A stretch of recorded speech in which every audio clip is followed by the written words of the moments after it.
que se alteram em função de alguns elementos, como atualmente, por exemplo, a questão da entrada da China, a importância da China nessa configuração.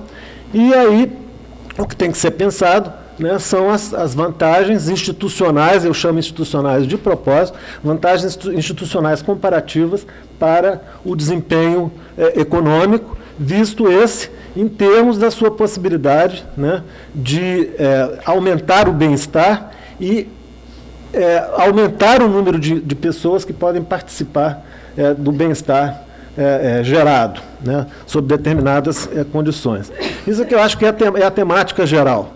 Né? Na verdade, você não tem um campo, embora ele seja muito enfatizado, e é muito enfatizado em momentos mais recentes, né, a propósito da própria retomada, né, de um papel mais ativo do Estado frente à condução da política econômica, etc., né,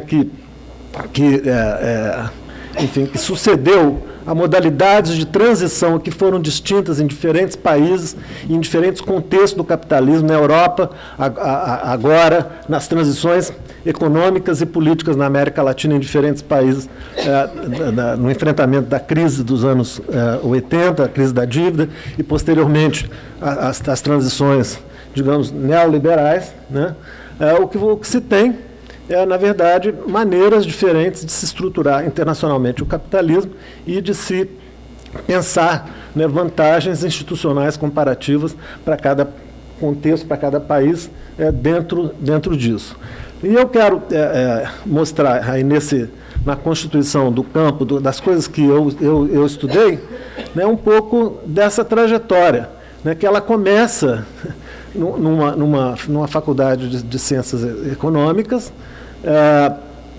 Ela se desenvolve nos Estados Unidos, né, a partir de uma reação, no que me diz respeito, pessoalmente, muito forte a certa modalidade de interpretação do desenvolvimento, que era, na verdade, pensado em termos de desenvolvimento político, né, tendo como paradigma, né, os valores da democracia e da Constituição, né, de uma democracia do tipo americana, Westminster, etc., né, implícita nas análises de desenvolvimento político, uma reação, portanto, forte e que passa contra esse tipo de interpretação, digamos, mais politicista, né, ao mesmo tempo que também reage a colocações mais economicistas.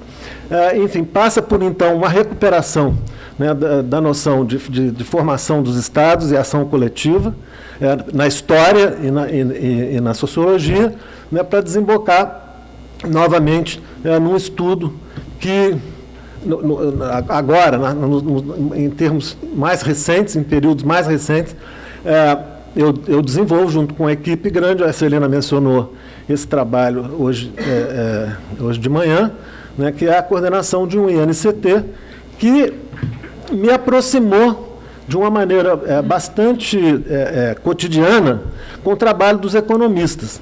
Né? E a divisão que eu, o tempo inteiro, fiquei submetido, quer dizer, desde essa trajetória, lá na Faculdade de Ciências Econômicas até o presente momento, é a possibilidade exatamente de um diálogo ou de um entendimento, que de um lado os economistas colocam como sendo de determinada forma, do outro lado os cientistas políticos colocam como sendo de outra. Né?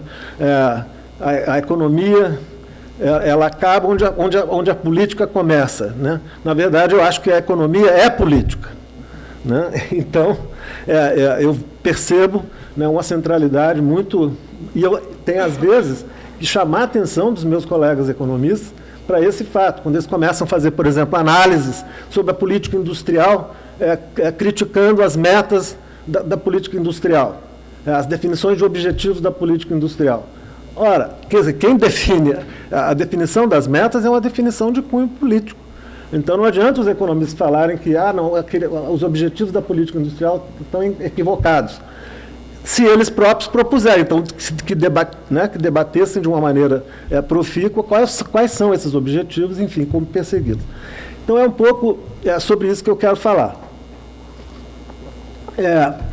Eu queria lembrar aqui, isso não foi lembrado, né, que um grupo grande do que hoje, enfim, um grupo grande das bases, dos alicerces do que foi a nossa instituição aqui, foi um grupo de mineiros que sucessivas direções aqui do antigo IUPERJ trouxeram. O Vanderlei trouxe alguns, Bolívar Lamounier trouxe outros, né, e eu sou talvez o remanescente, o último remanescente desse grupo de mineiros que envolvia pelo menos umas 8 pessoas que eu me lembro aqui.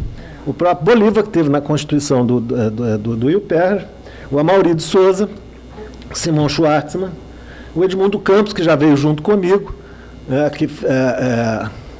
aí no início, eu mesmo e o Olavo, que também vieram juntos, estamos na sala Olavo Brasil de Lima, assim como tem a Biblioteca Vanderlei Guilherme, eu aproveito para lembrar, né, e que vai ser lançado, inclusive, um livro em homenagem ao Olavo, lá em Belo Horizonte, a semana que vem. Livro que foi organizado pelo Glaucio e pelo Lavareda. Pois é. Que bom. A Elisa Reis, e depois o Zé Murilo de Carvalho, que já foi também o Vanderlei que agregou a instituição, né, mais tarde. Então, esse grupo de mineiros foi exatamente. O Sérgio Abrantes também, mas ele de outra geração, ele foi formado em Brasília. E eu...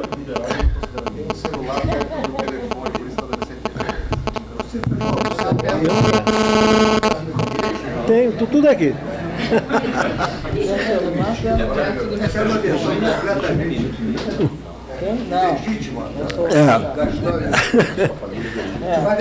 Mas escuta, deixa. Tinha um plano, se articulado?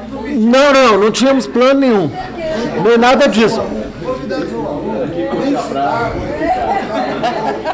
Tá vendo? A versão conflitual. Até havia, de fato, muito conflito. Mas o que eu quero... O que eu quero salientar, é por isso que eu não estou me referindo aos mineiros, pelo simples fato de ter nascido no Estado, né, como os que foram mencionados, tem o Adalberto aqui, o Sérgio Abrantes, que se juntou depois, né, que teve uma formação distinta lá em Brasília. Eu quero me referir a esse núcleo que tem em comum o fato de termos estudado, termos todos sido alunos bolsistas de tempo integral na Faculdade de Ciências Econômicas da UFMG. Então, a gente cresceu muito, a formação, nós tivemos uma formação bastante, se não sólida, bastante próxima, né, dos economistas o tempo inteiro, muita história econômica, muita teoria econômica, etc. E, surpreendentemente, é lá que nasce o Departamento de Ciência Política, o primeiro departamento de ciência política do país, é bom lembrar, né, de nível de graduação. O primeiro mestrado foi lá, né? Embora eu tenha vindo fazer aqui, mas por outras razões. Aí não interessa.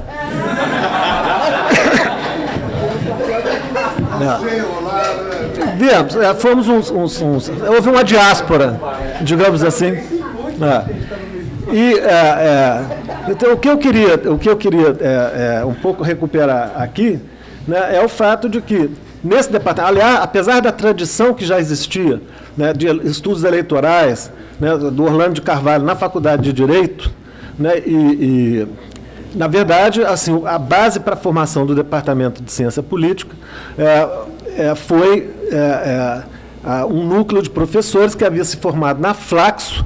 O Glaucio aqui não está, mas ele teve papel importante nisso, né, e que retornou a Belo Horizonte, e, por iniciativa desse grupo, mais o apoio da Fundação Ford, que também ocorreu aqui no caso do IUPERJ, fundaram o primeiro departamento pós-graduado, de graduação, então, de mestrado, em ciência política no Brasil.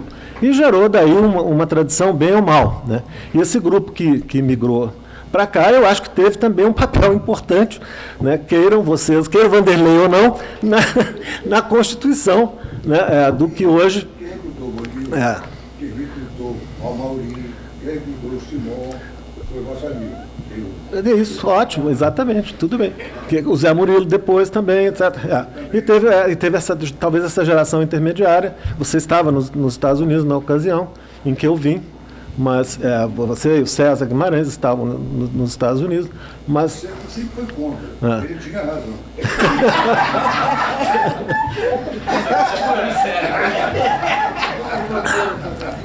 Aí, o César... Ele dizia, esses caras vão nos trair. Enfim. Mas para de subverter a minha apresentação, poxa.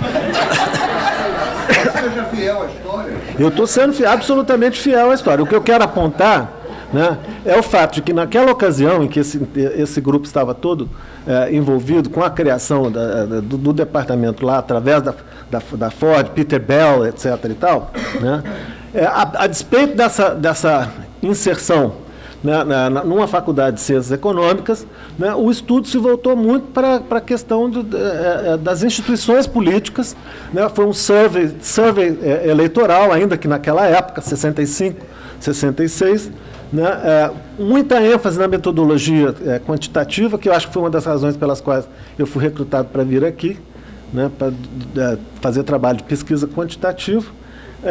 E eu me lembro de um grande seminário que foi organizado na ocasião. Eu até atuei como tradutor simultâneo desse seminário, em que veio um grupo de americanos, né, de norte-americanos, que militavam, né, com essa questão do desenvolvimento político e a política comparada. David Apter, Almond, uma série de outros. Né, e que cuja matriz de interpretação era naturalmente estruturar o funcionalismo, a teoria da modernização, né? Que foi, depois que eu passei pelo mestrado aqui, né, e a despeito das influências que todos nós tivemos, do ISEB, de estudos como do Hélio Jaguaribe nessa área, do Celso Furtado, Costa Pinto, Ottaviani, para mencionar apenas alguns, né, chego nos Estados Unidos para fazer o meu doutorado e vou aprender que a teoria da modernização e a comparação, né, entre países que iriam se desenvolver politicamente ainda por cima. A distinção era essa, né, desenvolvimento político que não fazia o menor sentido. E foi com Charles Tilly que eu aprendi a primeira crítica assim, mais pesada a teoria da modernização, numa análise muito específica sobre o processo de formação dos Estados nacionais, ação coletiva, né, e as relações Estado-sociedade na definição, digamos, da situação estrutural de países no contexto internacional, né. E no regresso, né, voltando com o doutorado, eu incorporei bastante dessa tradição e tive a sorte de encontrar no meio do caminho a Eli Diniz, com quem eu já tinha tido bastante proximidade durante o mestrado, porque eu integrei junto com a Maria Regina, Eli e uma série de pessoas, a primeira turma de mestrado aqui do UPERJ. Então, do antigo UPERJ, né, e o Olavo também. E aí, retornando, dada a confluência de temas com os quais ele estava trabalhando, digamos, a Revolução Nacional Industrial dos anos 30, no caso do Brasil, e eu pensando nas relações empresariado e Estado, né, juntamos esforços e começamos a estudar esse campo dentro dessa perspectiva, né, de entender como as relações entre o empresariado e o Estado se davam, no caso brasileiro, e qual a importância dos vínculos, né, dos grupos de interesse e o seu acesso, seus formatos de acesso ao Estado, tinham do ponto de vista da produção da política econômica, do ponto de vista do desempenho econômico e assim por diante. Então foi por aí que o trabalho se desenvolveu, né, naturalmente tendo como um contraponto, né, vários estudos que também foram realizados ao longo desse período, como o próprio trabalho do Fernando Henrique, que foi anterior, o trabalho do Luciano Martins também, né, que foi também um trabalho importante sobre o empresariado, mas numa linha que eu reputo extremamente importante até hoje, né, e é assim que eu vejo como a importância desse tipo de estudo, né, que é o de salientar, né, certas modalidades específicas desse relacionamento que tem a ver com o que se chamou de corporativismo. Nisso teve a influência muito grande, né, do trabalho do Schmitter, do Philip Schmitter, Interest, Conflict and Political Change in Brasil, que foi lançado em 1971. Né? Então, esse campo foi se constituindo, né, ao longo do tempo, como eu disse, transitando, né, entre a sociologia, entre um pouco a história, as próprias relações internacionais, menos do que no campo propriamente da ciência política, porque o debate do corporativismo era um debate muito mais amplo, né, que se relacionava com toda a questão do pensamento autoritário no Brasil. Havia interpretações divergentes sobre isso, havia interpretações que colocavam o corporativismo como impeditivo da democracia, né, e eu não achava nada disso.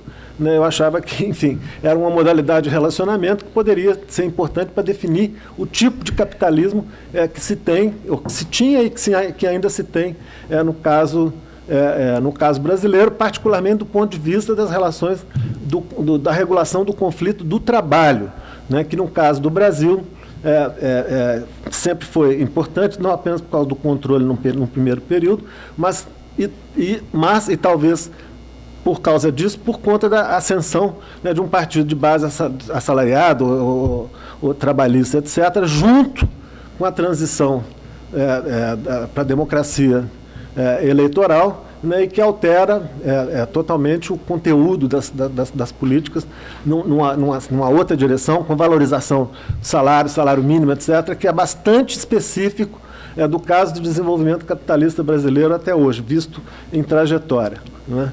Então, o que eu quero...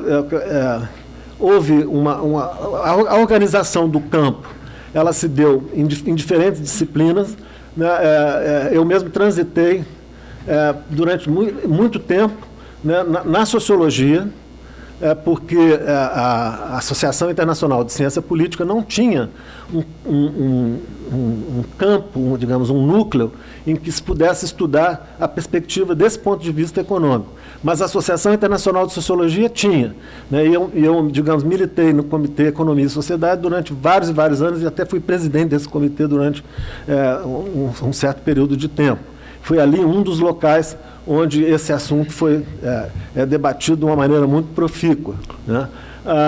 Depois, apenas com a reedição da ABCP em 96, que aqui se falou, né, foi criado um núcleo de estudos, um grupo de estudos que era política e economia, que eu acho que existe até hoje, né, e que, na ocasião, envolvia, além de mim próprio e da Elie Diniz, a Lourdes Sola e o Eduardo Kugelmans, né, que foi, então, digamos, um dos núcleos institucionais na disciplina, né, que favoreceram esse tipo de estudo.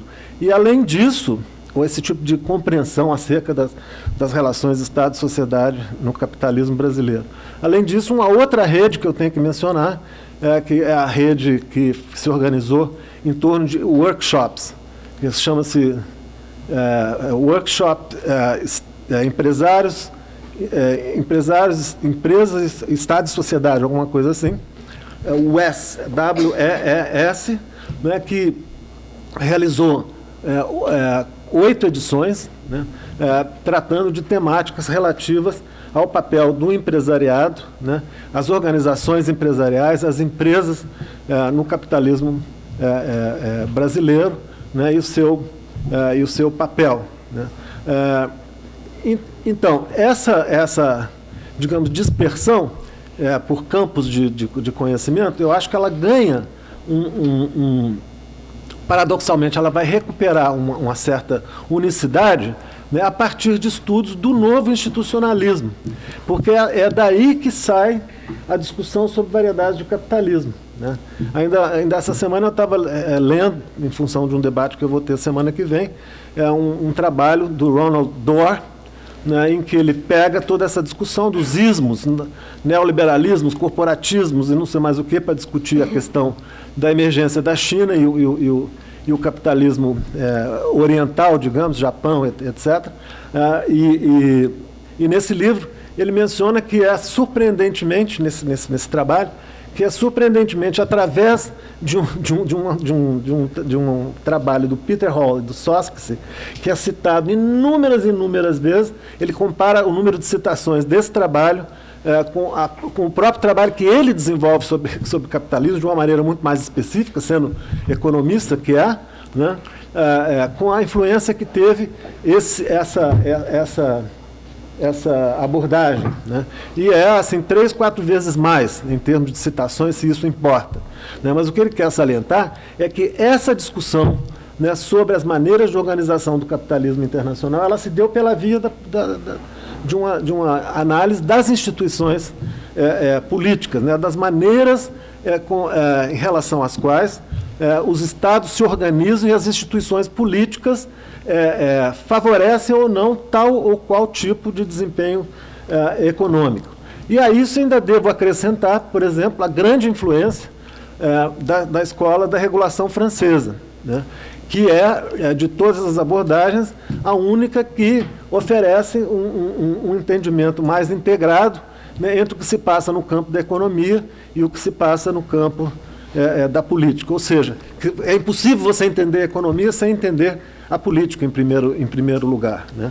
Então, razão pela qual eu tenho enorme apreciação pelos trabalhos que são desenvolvidos nessa linha, Robert Boyer e outros tantos na tradição francesa. Então, o que eu quero dizer é que, na verdade, a ciência política que começou, para mim, lá atrás, na Faculdade de Ciências Econômicas, de uma maneira mais ou menos alienada, influenciada, mas alienada dos estudos que eram o seu próprio berço, né, ela reencontra a economia, né, em termos de um novo campo, né, que se dá pela vertente da ciência política.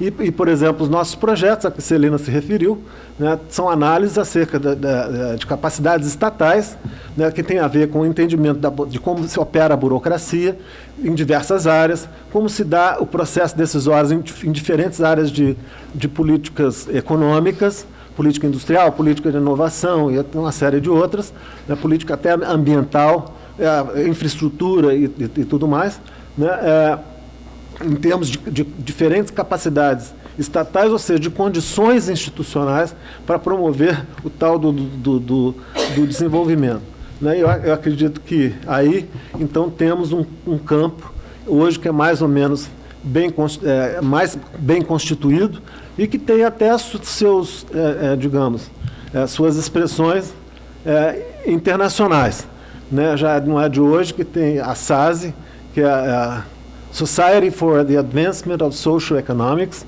né, que promove uma série de conferências e de debates muito interessantes, são grupos muito interessantes nessa associação, e agora acaba de ser criado, e eu vou participar de uma conferência em Santiago do Chile, que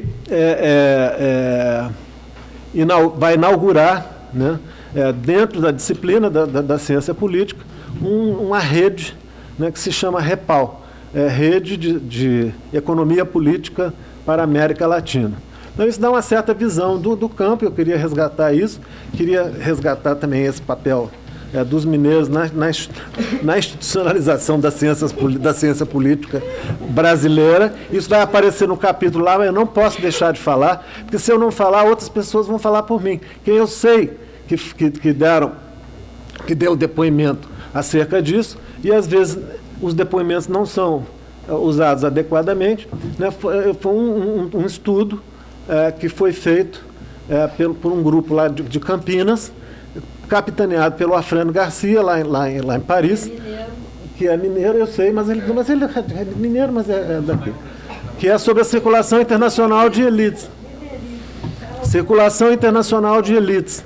E no estudo esse, né, que trata exatamente de mostrar a questão do papel da Fundação Ford e da circulação internacional pela via de apoios da Fundação Ford ao desenvolvimento da ciência. E aí menciona todo o grupo de Minas Gerais. Além do, claro, o que se agregou, nós fomos juntos para os Estados Unidos, aqui, né, e foi com o apoio da Fundação Ford. É importante dizer isso, porque numa época em que estava todo mundo era militante político, né? Todo mundo estava envolvido com a militância política contra a ditadura, etc. Participar de um projeto que era financiado pela Fundação Ford era um inferno, porque você era tido como lacaio do imperialismo. Era terrível.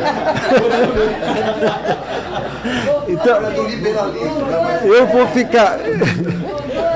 Mas como a Fundação Ford está patrocinando este evento, né? Portanto, nós continuamos lacaios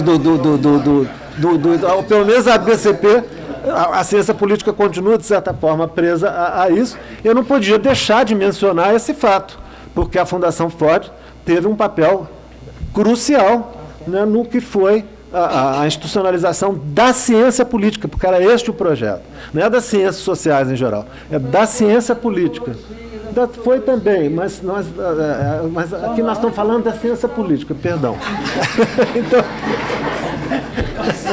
eu vou dar corte para todo lado. Eu vou parar por aqui. Eu já fiquei da minha que virou pandemônio total. Gente, obrigado.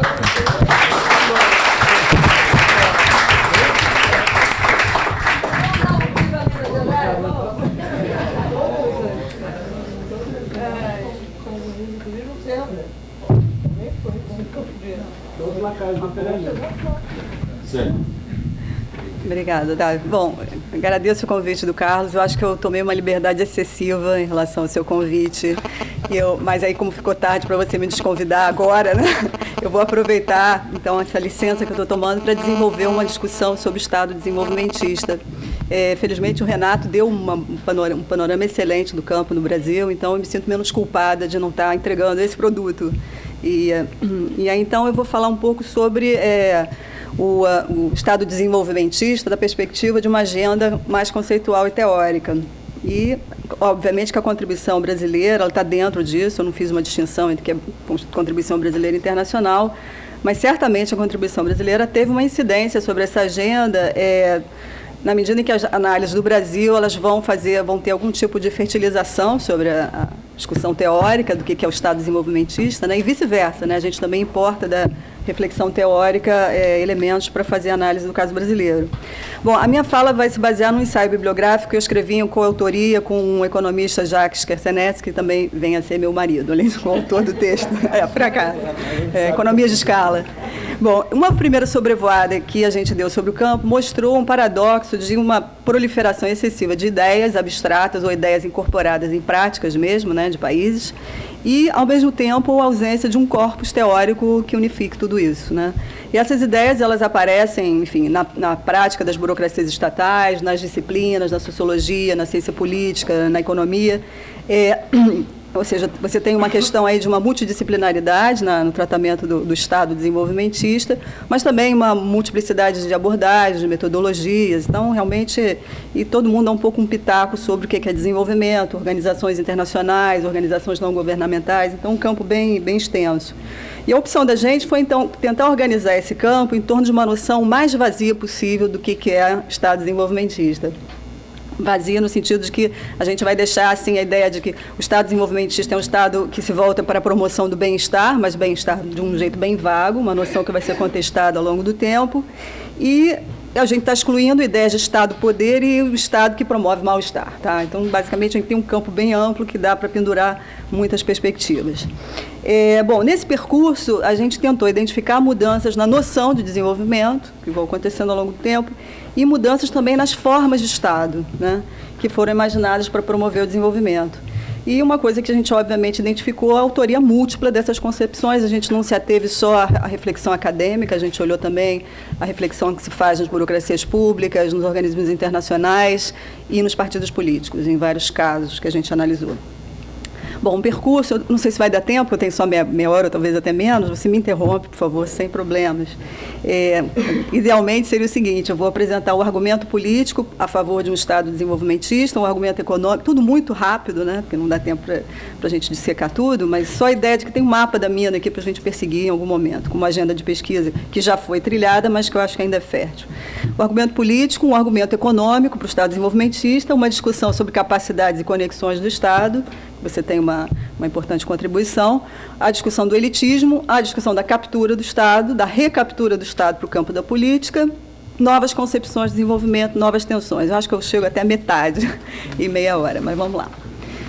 Bom, por que o Estado busca a transformação econômica? A gente olha assim, no século XVII, a ideia do envolvimento precoce do Estado já na promoção de atividades econômicas, simplesmente para efetivar o mandato de Westfália, né? A soberania do Estado Nacional frente aos seus vizinhos e frente aos residentes requeria algum tipo de envolvimento do Estado na organização das atividades econômicas. Esse é um argumento que o Elie Heckscher faz há muito tempo, é uma referência clássica. No século XVIII já entra um pouco em pauta a questão de um Estado garantidor de liberdades e de assistência pública. Isso aparece em argumentos dos dois lados do canal do século XVIII. O envolvimento com atividades econômicas normalmente é tratado como uma pré-condição para garantir receitas públicas, né, principalmente, e atendimento de interesses de certos grupos que estão apoiando o Estado Nacional. No século XIX, você tem uma mudança disso. O Estado é visto agora como um estrategista da mudança estrutural. E esse aí é a coisa que o Japão, né, sinaliza com a história do MIT. Né, um Estado estrategista que propõe mudança estrutural, mas ainda motivado pela busca de autoafirmação nacional, que é um propósito de natureza política. Né?